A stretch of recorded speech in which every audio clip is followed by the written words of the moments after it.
এখন আমরা দেখব দুইটি সমান্তরাল তার। ধরি যে এই একটা তার,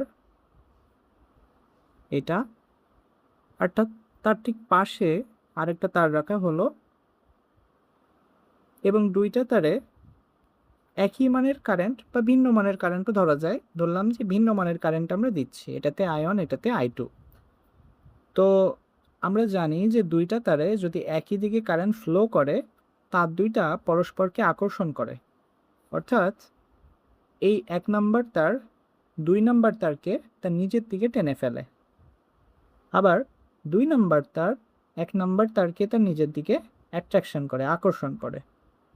তো এই বলটাকে আমরা বলতেছি চৌম্বক বল, যার ইকুয়েশন হচ্ছে mu naught I1 I2 into L by 2πa। এটা হচ্ছে দুইটা তারের মধ্যে সৃষ্ট চৌম্বক বলের সমীকরণ, দুইটা সমান্তরাল তারের মধ্যে। ঠিক আছে, তো এখানে কনসেপ্ট হচ্ছে একই দিকে কারেন্ট হলে পরস্পরকে আকর্ষণ করবে, আর যদি বিপরীত দিকে কারেন্ট যায় সেক্ষেত্রে তারা পরস্পরকে বিকর্ষণ করবে।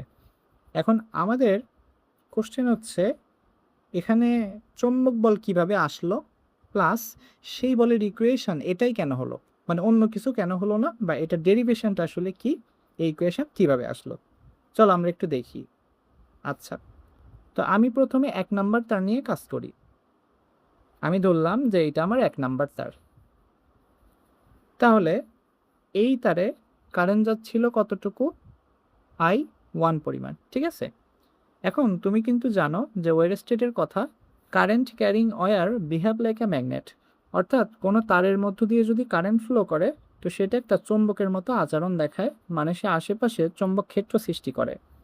তাহলে আমার ডান পাশে নিশ্চয়ই চৌম্বক ক্ষেত্র সৃষ্টি হবে, এবং তুমি চৌম্বক ক্ষেত্রের দিক নির্ধারণ করতে জানো, এটা আমি ধরে নিব।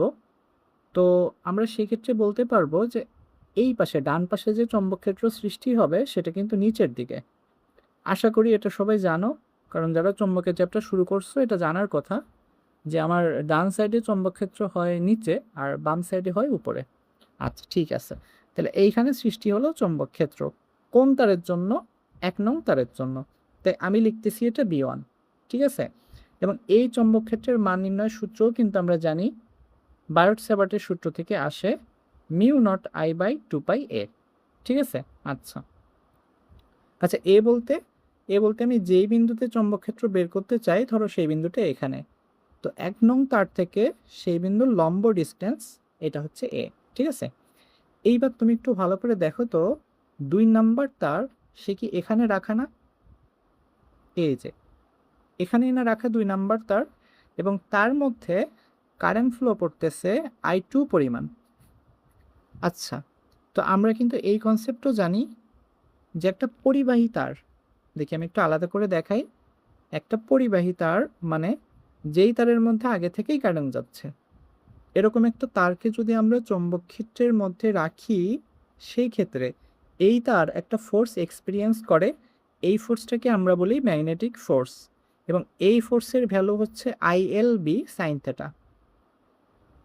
এটা কিন্তু আমরা জানি যে একটা পরিবাহী তারকে চৌম্বক ক্ষেত্রের মধ্যে রাখা হলে সে এই মানের ফোর্স এক্সপিরিয়েন্স করে। ঠিক আছে, তাহলে তুমি একটু দেখো, এই যে 2 নাম্বার তার, এটা 2 নাম্বার তার, আর এটা 2 নাম্বার তার, আর এইটা হচ্ছে আমার 1 নাম্বার তার। তাহলে এই 2 নাম্বার তার সে তো চৌম্বক ক্ষেত্রের মধ্যে বসা, কার চৌম্বক ক্ষেত্রে, B1 এর চৌম্বক ক্ষেত্রে। তাহলে এই তার নিশ্চয়ই একটা ফোর্স এক্সপিরিয়েন্স করবে, তো আমরা বের করতে চাচ্ছি সেই ফোর্সের মান কত। তাহলে এই ফোর্স কে এক্সপিরিয়েন্স করবে, 2 নাম্বার তার, তাই আমরা লিখতেছি F2। তাহলে ফর্মুলা হচ্ছে I মানে এই তারের মধ্যে যে কারেন্ট ফ্লো করে সেটা, তো এই তারের মধ্যে কারেন্ট ফ্লো করতেছে I2, এরপর আমরা লিখতেছি L, এরপরে লিখব B। তো সে কার চৌম্বক ক্ষেত্রের মধ্যে বসা, সে 1 নং তারের চৌম্বক ক্ষেত্রের মধ্যে বসা। তো দেখো এখানে B1 লেখা হলো, তাহলে আমার পরে থাকবে I2L ইন্টু B1 এর মান। তো আমরা যদি B1 এর ভ্যালুটা বসাই দেই তাহলে মিউ নট I, তো এই I কিন্তু ছিল 1 নাম্বার তারের কারেন্ট, তার মানে এখানে আমরা আয়ন লিখব, ডিভাইডেড বাই 2πa। তো তুমি কি খেয়াল করছো যে সূত্রটা আমি শুরুতে বানায় রাখছিলাম সেটা কিন্তু চলে আসছে। এই যে শুরুতে দেখো আমি এটাই তৈরি করে রাখছিলাম যে দুইটা সমান্তরাল তার আমরা যদি পাশাপাশি রাখি সেই ক্ষেত্রে যে ফোর্স সৃষ্টি হয় সেটার ফর্মুলা মিউ নট INI/L/2πa, যেখানে এ হচ্ছে দুইটা তারের মধ্যে ডিস্টেন্স। তো এখানে তো ঠিক তাই আসলো, ঠিক আছে। তো এটা চাইলে তুমি এখন 1 নম্বর তারের জন্য বের করতে পারো। আমি দেখাবো যে সেম সূত্র আসবে, চলো দেখি। তাহলে এই যে আমাদের 2 নাম্বার তার, যার মধ্যে কারেন্ট ফ্লো করতেছিল I2, এটা 2 নম্বর তার। তাহলে বলো এর আশেপাশে নিশ্চয়ই চৌম্বকক্ষেত্র সৃষ্টি হবে ওয়েরস্টেটের সূত্র মতে। তো ঠিক বাম সাইডে তুমি দেখতে পারবা চৌম্বকক্ষেত্র হবে উপরের দিকে, মানে ডট সাইন আসবে, উপরের দিকে আসবে। আচ্ছা, তো এই চৌম্বকক্ষেত্রের ভিতরেই কিন্তু তুমি রেখে দিচ্ছ 1 নাম্বার তার। তো এর মধ্যেই তুমি রাখতেছো 1 নাম্বার তার, যার মধ্যে কারেন্ট ফ্লো করতেছে আয়ন। তাহলে আবারও সেম কনসেপ্ট, পরিবাহী তারকে যদি চৌম্বকক্ষেত্রের ভিতরে রাখা যায় সে একটা ফোর্স এক্সপিরিয়েন্স করবে। তো এই ফোর্সটা এক্সপিরিয়েন্স করবে কে? 1 নাম্বার তার, তাই আমরা লিখতেছি F1। তাহলে ফর্মুলা ছিল ILB, তার মধ্যে কারেন্ট হচ্ছে আয়ন, গুণ দিবে তুমি L ইন্টু হচ্ছে B। তো বলো তো এই চৌম্বকক্ষেত্র সৃষ্টি করছে কোন তার? তোমার অ্যান্সার হবে এই যে 2 নাম্বার তার। তাহলে সেখানে আমাকে লিখতে হবে কি? B2। তাহলে ভ্যালুগুলো বসায় দাও, ion into L into B2। তাহলে B এর ফর্মুলা ছিল মিউ নট I/2πa। এখন আমাকে বলো তো এখানে কোন কারেন্ট আমরা দিব? অ্যান্সার হচ্ছে যার কারণে চৌম্বকক্ষেত্র সৃষ্টি হলো সেটার মান। তো এই যে ডটের চৌম্বকক্ষেত্র এটা কিন্তু তৈরি হচ্ছে I2 কারেন্টের ফলে, সো আমরা এখানে দিব I2। দেখো সেম ইকুয়েশন আবারও চলে আসছে। তার মানে আমরা বলবো এই দুইটা ফোর্স মানগত দিক দিয়ে পরস্পরের সমান। বোঝা গেছে? এখন তুমি বলতে পারো তো দুইটা ফোর্স যে পরস্পরকে আকর্ষণ করতেছে, মানে ডিরেকশনের যে ব্যাপার, সেটা আপনি কিভাবে ব্যাখ্যা দিবেন? তো চলো এটা আমি ব্যাখ্যা দিই। তাহলে দেখো আমরা ফোর্সের ডিরেকশনটা ব্যাখ্যা করি।